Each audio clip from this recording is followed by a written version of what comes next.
An unforgettable night, Salma's terrifying experience. After a football match, Salma is a beautiful girl, and this is her story.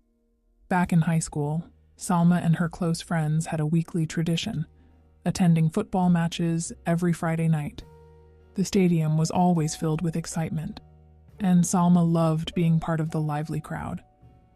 Watching her friends play was a highlight of her week, and these nights were full of joy and laughter. After the games, they would gather and hang out, extending the fun late into the night. One Friday night, Salma and two of her closest friends went to watch a game at their school's stadium. The match was between their school's strong team and a well-known visiting team. They arrived early, securing great seats to enjoy the game. The stadium was buzzing with energy, and the lights illuminated the field perfectly. As the game started, Salma and her friends cheered passionately, their voices blending with the enthusiastic crowd. They also took breaks to stroll around the stadium, soaking in the lively atmosphere. Salma remembers how much fun they had, supporting their team, which played exceptionally well that night. After the game, still excited, they decided to continue the evening with a sleepover at a friend's house. The friend's house was just 10 minutes away from the school, so they expected a quick drive.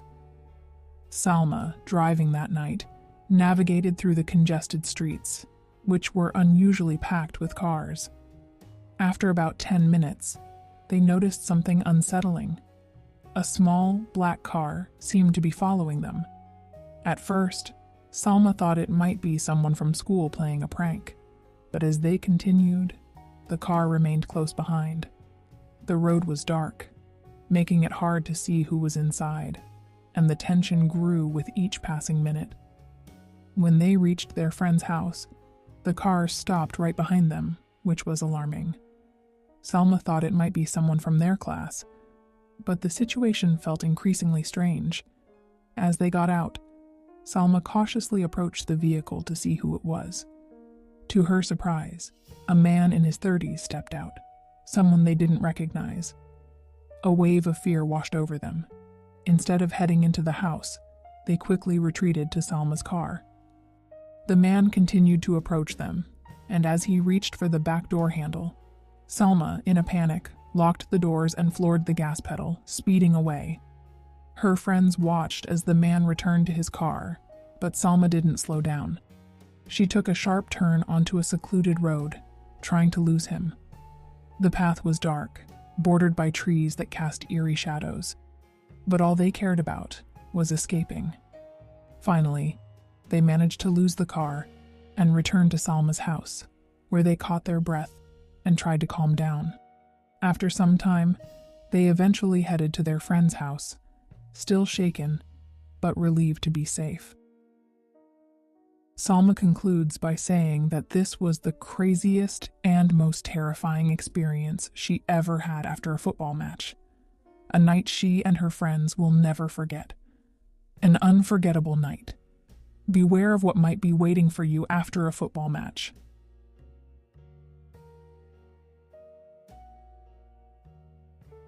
Basem, a person who always saw himself as likable and easy to get along with, began to share a story about his time in high school. Basem was the kind of guy who got along with almost everyone. He had a group of close friends with whom he shared many good memories. However, there was one person in his high school experience that stood out for all the wrong reasons. A guy named Emad. Emad was different from everyone else, and Basem didn't like him from the first moment he laid eyes on him. To Basem, Emad seemed arrogant and indifferent to everything going on around him. The first time they met was in class. They shared not just one, but 2 classes together. In both classes, Emad always seemed to be distracted, constantly looking down at his phone. This habit of his didn't go unnoticed by the teachers, who were often annoyed by his lack of attention. To make matters worse, Emad had a bad habit of skipping classes altogether, only showing up when he absolutely had to. When it came to group activities, Emad was never one to contribute. He always had some excuse ready to get out of helping. This attitude frustrated everyone who had to work with him, including Basem. One particular incident stuck with Basem. There was a group project that required everyone to pitch in. When it was Imad's turn to help, he claimed he couldn't because his vape was broken.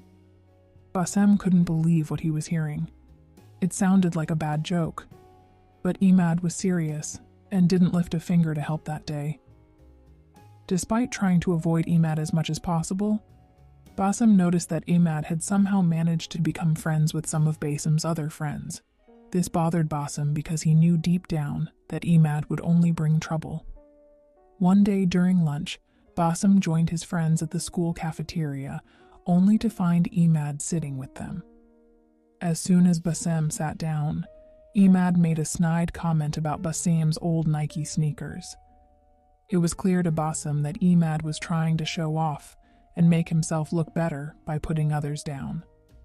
From that moment on, Basem knew that they would never be friends. Another incident occurred during a physical education class. The students were playing a game of floor hockey.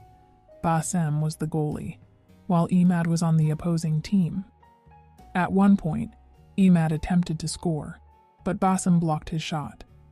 Imad's reaction was intense. He got angry and looked like he wanted to start a fight. One of their mutual friends had to step in to calm Imad down. This event made it even more clear to Basem that their dislike for each other went beyond just a competitive game. As time passed, Basem's suspicion that Imad disliked him was confirmed. One of Basem's friends told him outright that Imad hated him. Basem wasn't surprised and admitted that he couldn't stand Imad either. He tried to keep his distance from Imad as much as possible, but it wasn't easy since they had mutual friends. Basem couldn't understand why anyone would want to be friends with someone like Imad. One evening, Basem was relaxing at home when he received a text message from his friend Sammy. Sammy was at school and needed a ride home. At first, Basem was hesitant, but when Sammy offered to buy him something in return, Basem agreed. The school wasn't far, just a 10-minute drive, so it seemed like a quick and easy favor. After getting permission from his parents, Basem headed out to pick Sammy up. The meeting point was a little off from the main school building, in a quieter part of the area. When Basem arrived, he noticed a car parked nearby, but he didn't see Sammy.